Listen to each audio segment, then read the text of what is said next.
Chapitre 2 du livre 10 attitudes pour améliorer ses relations écrit par Liliane Mouba. Communiquer de manière non violente. Que signifie communiquer de manière non violente? Sans juger l'autre, sans parler à l'autre comme un enfant avec des propos infantilisants, sans injurier, sans menacer. Marshall Rosenberg a structuré cette communication en 4 étapes connues sous l'abréviation OSBD, observation, sentiment et attitude, besoin et demande. C'est un modèle qui donne des repères pour communiquer avec bienveillance, et non un cadre rigide. Voyons des exemples. Vous aimeriez dire à votre mari qu'il laisse la cuisine régulièrement sale. Certaines personnes diraient, la cuisine est sale, je n'aime pas la saleté, ou même tu es sale. Bien que ce serait vrai, le modèle OSBD vous suggère ceci. J'ai remarqué que les assiettes étaient sales à mon retour du travail alors qu'en partant j'avais tout nettoyé et rangé. Oh, cela m'a dérangé et mis mal à l'aise car je n'aime pas voir les choses non rangées. J'ai besoin d'un environnement ordonné pour être efficace lorsque je prépare le repas. B. Comment pourrions-nous faire pour garantir cela? D.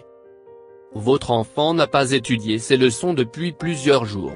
Au lieu de lui dire, tu es un fainéant, le modèle OSBD vous suggère, cela fait 3 jours que je ne t'ai pas vu avec tes cahiers, cela me cause du souci par rapport à la réussite de ton année scolaire, je souhaiterais que ton avenir te passionne, que pourrions-nous faire pour y arriver?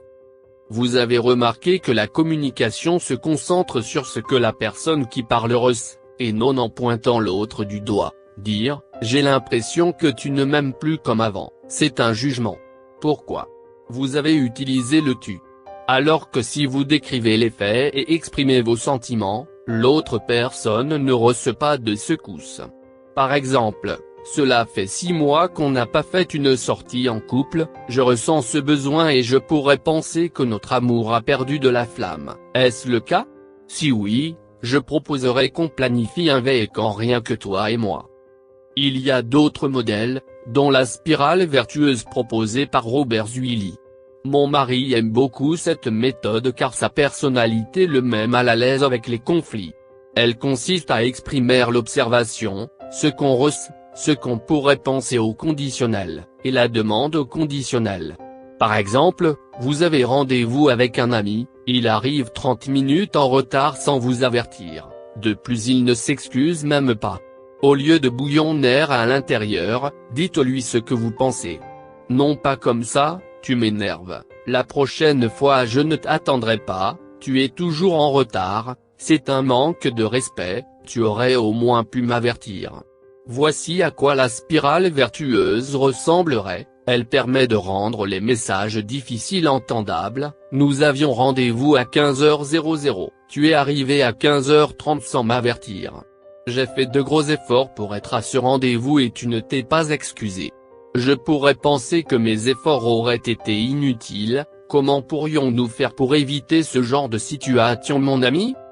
Voilà, je vous recommande d'intégrer des modèles de communication non violente, surtout pour des situations difficiles où la vérité ne va pas forcément plaire. Ce type de communication peut rendre les choses plus douces sans enlever la pertinence du message. Aujourd'hui, adoptez des styles de communication en famille et avec vos collègues qui favorisent la bienveillance, l'élan de cœur, la vérité et la douceur.